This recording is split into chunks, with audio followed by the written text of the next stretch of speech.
What's up, guys? Okay, so after a bit of a debate, so to speak, between Anthony Davis and let's see, uh, yeah, well, there's only one option, obviously.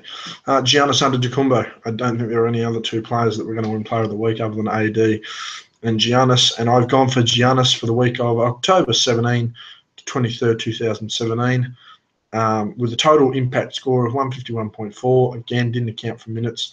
As mentioned in my previous video, I will be accounting for minutes in my following assessments. But Giannis had 4 games over this first week, averaged 36.8 points per game, 10.8 rebounds, with 9 of those being defensive, 5.3 assists per game, 2.3 steals per game, a block per game. Shot a tremendous 65.9% from the field. Just a hint to anyone out there who thinks getting to the cup is lame, boring. No, it's efficient. It's fun to watch. It's good to see Giannis just get there and not have to settle for jumpers. Does it mean his jumper needs work? Probably. He does need a little bit of work. I think everyone needs a little bit of work on the jumper, but he's not settling for the jump shot. He's getting to the cup. He knows he can, and at 65.9%, he's shooting like a prime Shaq in the NBA Finals. 27.6 from deep. Again, this is probably why he's getting to the cup a little bit more, because that outside shot's just not there for him. 75% from the stripe. A make 3, miss 1. Pretty good for a big man. 3.5 fouls a game and 3.8 turnovers. Probably a little bit of work to do there. But all of this in 38.5 minutes a game. That's just a tremendous effort for a 3-1 record against the Boston Celtics, the Cleveland Cavaliers, the Charlotte Hornets, and the Portland Trailblazers, of which he had a career high against in a tremendous game there.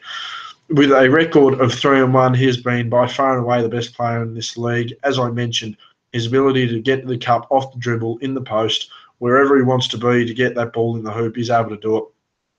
Leads the league at 36.8 points per game. And his field goal percentage is certainly nothing to scoff at practically 66%. We're looking at prime Wilt and prime Shaq numbers here for his scoring. And even points production, so it gives you a fair idea of what sort of pace he's keeping at the moment. Again, only 4 games in, you can't really judge a book by its cover this early into the story. But at the end of the day, let's see where he goes. He's 4 games in, he's played 5% of his season. Let's have a real think about this. What do you think he can possibly do? What do you think Giannis can possibly do? Do you think at least 33 points per game is attainable? 10 rebounds certainly seems attainable. I think 5 assists is attainable.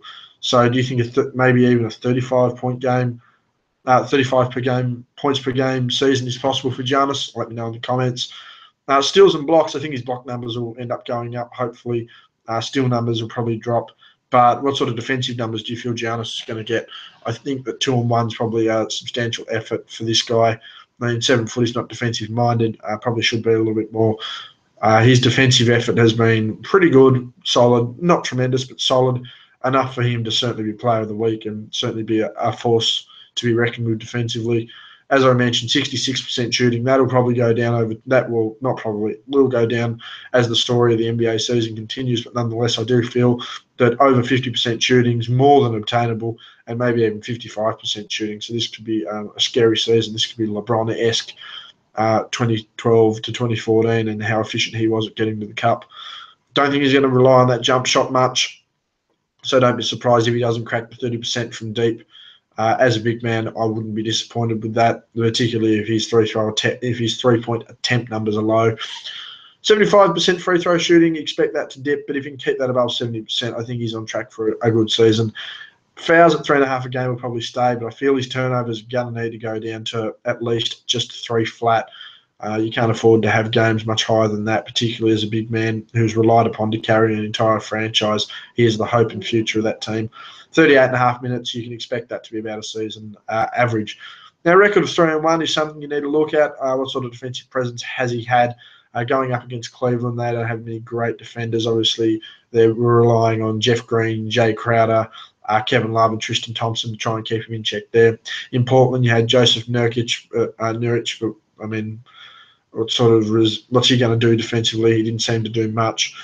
Heading into Charlotte's big man, he obviously had Frank Kaminsky to deal with, but it was nothing too tremendous to overcome. And in Boston, the likes of Horford and Baines really weren't doing anything.